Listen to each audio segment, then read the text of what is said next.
Are you ready to transform your summer into an epic splash-tastic adventure? Say goodbye to wasteful, single-use water balloons and hello to the ultimate in reusable, eco-friendly fun with reusable water balloons. Check out the link in the video description to get yours on Amazon today. Medics have designed a prosthetic eye for a baby girl who beat an extremely rare form of cancer. The prosthetic for 20-month-old Nuala Mulholland, from Liverpool, is only a little bigger than a pound coin, and the toddler didn't even have to go under anesthetic to get it fitted. Nuala was diagnosed with a soft tissue tumor that affects about 6 people in England each year, when she was just 10 months old. Parents Megan Mulholland, 36, and Richard, 39, first noticed that something was wrong with their daughter's eye in 2023, when it became bloodshot. It was initially thought Nuala had subconjunctival hemorrhage, a usually harmless condition where a tiny blood vessel breaks underneath the clear surface of the eye. But when the eye started to bulge slightly, Mrs. Mulholland took her daughter to hospital and days later the family were told she had cancer. It was just horrendous, said Mrs. Mulholland. When I took her to AE, I still didn't think it was something as serious as cancer.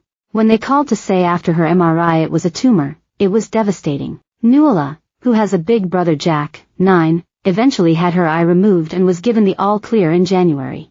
Doctors used a novel method to design and make her prosthetic eye, which was less invasive than traditional methods, because of her age. Nuala's surgeon, Ankur Raj, a consultant in pediatric ophthalmology at Alder, worked with the prosthetics team at Aintree University Hospital.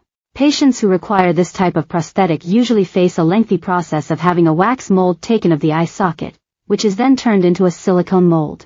You need to sit there for hours, Mr. Raj explained. You're not going to get that with a 1-year-old. In Nuala's case, the team took a series of MRI scans, CT scans, and photographs to help them reconstruct her face. The MRI and CT images were used to shape the prosthetic, while photographs were used to match it to the position of the other eye. Color matching to Nuala's skin was then carried out in person. The process also meant Nuala would not have to have an anesthetic for the mold. She's been put to sleep about 15 times now, so it was a relief to us, Mrs. Mulholland said. Nuala had her first fitting for the prosthetic eye in June, and specialists are now doing further work on color matching. Another fitting is expected to take place in August. Mrs. Mulholland said it is amazing what they have been able to achieve and praised the way her daughter has taken to her new prosthetic. Like everything, she's just adapted so well. She takes a lot of it in her stride. She's been really resilient. That's what's helped us get through. 3 days after one of her operations we were in soft play. Nuala's case was a career first for Mr. Raj and many of his colleagues at Alder ophthalmology department. Alveolar soft part sarcoma is one of the rarest types of sarcomas. It can happen anywhere in the body, but usually affects the arms and legs. According to Sarcoma UK, there are an average of 6 cases of alveolar soft part sarcoma diagnosed in England each year. Mrs. Mulholland said, there was a lot of conversations between Alder and a lot of other hospitals around the country. Once we'd established it was alveolar soft part sarcoma, they told us it didn't respond to chemo and the only way to cure her would be to remove the eye. Nuala's parents were also given the option of radiotherapy, but told this could have a lifelong impact on their daughter because of her age. Mr. Raj said radiotherapy can be quite a destructive process, especially for children, adding, not only can it damage the eye, it causes the orbit to not grow equally to the other side.